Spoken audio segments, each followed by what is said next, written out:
Hello, welcome to অঞ্চগতি classes. আজকে আমরা আরেকটা কমপ্লেক্স নাম্বারের কোশ্চেন নিয়ে এসেছি। তো একদম ডাইরেক্ট কোশ্চেনে আমরা ঝাঁপিয়ে পড়ি। কোশ্চেনটা কি বলেছে? বলছে if z1 z2 z3 R complex numbers, এমন তিনটা কমপ্লেক্স নাম্বার যেই তিনটা কমপ্লেক্স নাম্বারের বিশেষত্ব মানে স্পেশালিটি কি, যে প্রত্যেকটা কমপ্লেক্স নাম্বারের মডিউলাসটা, ভালো করে শোনো, মড z1 মড z2 এবং মড z3 তিনটে কমপ্লেক্স নাম্বারের মডিউলাস। আই থিঙ্ক প্রত্যেক কমপ্লেক্স নাম্বারের মডিউলাস সম্বন্ধে জানো। তো তিনটে কমপ্লেক্স নাম্বারের মডিউলাস 1, এন্ড এখানেই শেষ না।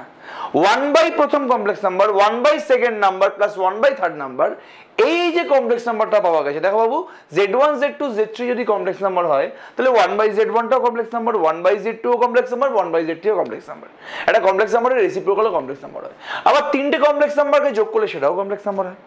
তাহলে এই পার্টিকুলার কমপ্লেক্স নাম্বারের মডুলাসটা 1 আর each and every individual complex নাম্বারের মডুলাসটা 1। তোমায় বের করতে বলেছে modulus of z1 plus z2 plus z3। তোমার কাছে 1 by z1, 1 by z2, 1 by z3 এই তিনটে কমপ্লেক্স নাম্বারের মডিউলাসের মানে সামের মডিউলাসটা তোমার কাছে দেওয়া আছে। 1 by z1 plus 1 by z2 plus 1 by z3 তোমার কাছে দেওয়া আছে এর মডিউলাসটা। তোমার z1 plus z2 plus z3 এই কমপ্লেক্স নাম্বারের মডিউলাসটা বের করতে হবে। তাহলে অঙ্কটা আমরা করব কিভাবে? সবার আগে যেই অঙ্কই দেবে না কেন আগে লিখবে তুমি গিভেন কন্ডিশন। কি কি আছে তোমার কাছে গিভেন কন্ডিশন? তোমার কাছে আছে হচ্ছে কি, মড z1 টা হচ্ছে তোমার 1, মড z2 তোমার হচ্ছে 1 এন্ড মড z3 ও তোমার কাছে 1 and mod 1 by z1 plus 1 by z2 plus 1 by z3 এটা হচ্ছে তোমার 1। সবার আগে আমি এই কন্ডিশনটার উপরে, এই তিনটে কন্ডিশনটার উপরে একটু ফোকাস করি। আচ্ছা,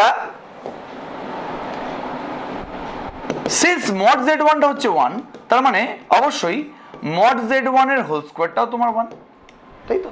আরে বাবা, কমপ্লেক্স নাম্বারের মডুলাস যদি 1 হয় তাহলে সেই মডুলাসের হোল স্কয়ারটাও তো ডেফিনেটলি 1 হয়ে যাবে। এবার আমরা একটা ছোট্ট ফর্মুলা জানি। কি ফর্মুলা? আমরা জানি যে মড z তার স্কয়ার, z যদি কোনো কমপ্লেক্স নাম্বার হয়, if z is any complex number, then mod z এর স্কয়ার মানে কি হয়ে যাবে বাবা? z ইনটু z বার। প্রত্যেকে z বার মানে জানে। z বার মানে কি? Conjugate of z। এবার z যদি কোনো কমপ্লেক্স নাম্বার হয় like x plus I Y, because পৃথিবীর যে কোনো কমপ্লেক্স নাম্বারকে আমি x plus I into Y আকারে লিখতে পারি, তাহলে z বারটা কত হয়ে যাবে জলদি বলো বাবু? x minus I Y. তাহলে প্রত্যেকে কমপ্লেক্স নাম্বারের কনজুগেট কাকে বলা হয়, কিরকম দেখতে হয় সেটা সম্বন্ধে জানে। তাহলে আমরা এটুকুনি ফর্মুলা কি জানি, যে মডুলাস অফ z স্কয়ার মানে কি, মড z তার স্কয়ার মানে কি z ইনটু z তার কনজুগেট, তাই তো? এখানে যদি সেম ফান্ডা আমি ইউজ করি তাহলে আমি কি পাবো বাবু জলদি বলো?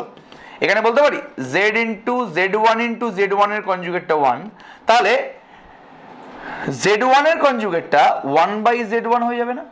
সিমিলারলি আমি যদি মড z2 ইকুয়ালস টু 1 করি, এখানেও একই জিনিস, মডুলাস অফ z2 এর হোল স্কয়ারটা 1, তার মানে z2 ইনটু z2 তার কনজুগেটটা হচ্ছে 1, তার মানে z2 এর কনজুগেটটা কি বাবু? 1 বাই z2। সেম ভাবে আমি যদি করি, এখানে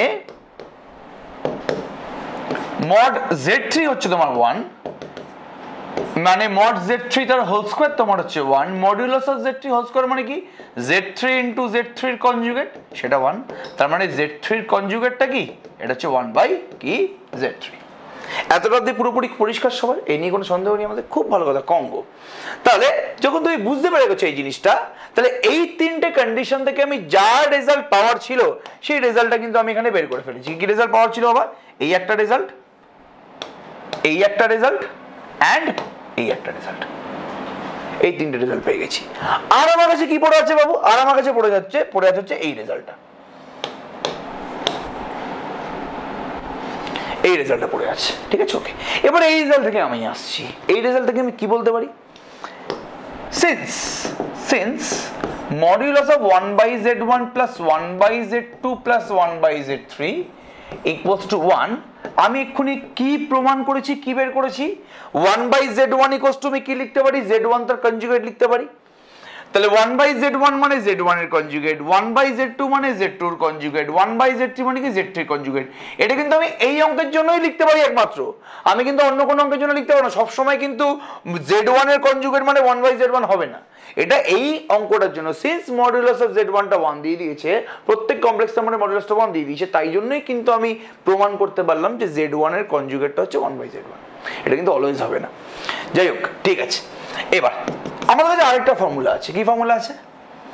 z1 বার প্লাস z2 বার এটা হয়ে যায় z1 প্লাস z2 তার হোল কনজুগেট, z1 এর কনজুগেট প্লাস z2 এর কনজুগেটটা হচ্ছে z1 প্লাস z2 এর হোল কনজুগেট। সেম ফান্ডা আমি এখানে অ্যাপ্লাই করতে পারি, z1 plus z2 plus z3 তার হোল কনজুগেট। ঠিক আছে, তাহলে এই কন্ডিশনটাকে আমি কি বললাম, এটা পেয়ে গেছি। এবার z1 plus z2 plus z3 এর হোল কনজুগেট এটা হচ্ছে আমাদের 1। আমরা আরেকটা ফর্মুলা জানি কি, আমরা জানি যে মডিউলাস অফ z এবং মডিউলাস অফ z কনজুগেট এরা সেম। এটা একটা ভেরি ভেরি ইম্পর্টেন্ট থিওরি। কি থিওরি? z কোন একটা কমপ্লেক্স নাম্বারের মডিউলাস এবং তার কনজুগেটের মডিউলাসটা আলটিমেটলি কি হয়ে যায়, সেম হয়ে যায়। কি করে হয় এটা প্রমাণ করে দেখিয়ে দিচ্ছি। z যদি হয় x প্লাস iy, পৃথিবীর যে কোনো কমপ্লেক্স নাম্বারকে x plus i into y আকারে লেখা যায়, তাহলে মডিউলাস অফ z মানে কি হবে বাবু, জলদি বলো? Root over X square plus Y square হবে। মানে কমপ্লেক্স নাম্বারের রিয়েল পার্টের স্কোয়ার প্লাস ইমাজিনারি পার্টের স্কোয়ারের রুটটা হচ্ছে সেই কমপ্লেক্স নাম্বারের মডিউলাস। এবার বলো এই কমপ্লেক্স নাম্বারেরই কনজুগেটটা কি হবে, এক্স মাইনাস আই ওয়াই হবে না? এই কমপ্লেক্স নাম্বারটারই কনজুগেটটা কি হবে, এক্স মাইনাস আই ওয়াই হবে। তাহলে মডিউলাস অফ জেড তার কনজুগেটটা কি হবে, মডিউলাস অফ জেড এর কনজুগেটটা কি হবে? তুমি জেড যদি এক্স প্লাস আই ওয়াই হয় তাহলে মডিউলাস অফ জেড তুমি কি লিখেছো, রুট ওভার রিয়েল পার্টের স্কোয়ার প্লাস ইমাজিনারি পার্টের স্কোয়ার। তাহলে এখানে কি লিখবে, রুট ওভার রিয়েল পার্টের স্কোয়ার প্লাস ইমাজিনারি পার্টটা কি এখানে minus Y, root over X square plus Y square. দেখো দুখানা মডিউলাস সেম এসছে। তাহলে এখান থেকেই বলতে পারছি modulus of Z equals to modulus of Z conjugate, মানে একটা কমপ্লেক্স নাম্বারের মডিউলাস এবং সেই কমপ্লেক্স নাম্বারের কনজুগেটের মডিউলাসটা তোমার সেম। তাহলে এখানে আমি সেম ফান্ডা অ্যাপ্লাই করতে পারি না? তার মানে z1 plus z2 plus z3 কনজুগেটটা যদি 1 হয়, মানে এখান থেকে ডাইরেক্ট বলতে পারি z1 plus z2 plus z3 কনজুগেটটাও 1 হবে। কেন? বিকজ একটা কমপ্লেক্স নাম্বারের কনজুগেট, একটা কমপ্লেক্স নাম্বারের মডিউলাস এবং তার কনজুগেটের মডিউলাসটা সেম। ব্যাপারটা পুরোপুরি মাথায় ঢুকলো? Let me no in the comment section তোমরা কি বুঝলে। ঠিক আছে, ওকে, অবশ্যই তোমরা কিন্তু কমেন্ট করবে এবং কমেন্ট করে জানাবে আর কি তোমরা কমপ্লেক্স নাম্বারের অঙ্ক আমাকে দিয়ে করাতে চাও।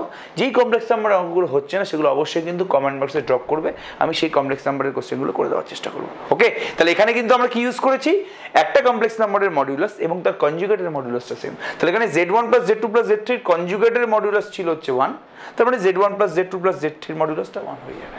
ওকে, অল দ্য বেস্ট। এটাই কিন্তু আমাদের কোশ্চেনে বের করতে বলেছে, find the value of this. ঠিক আছে, ওকে।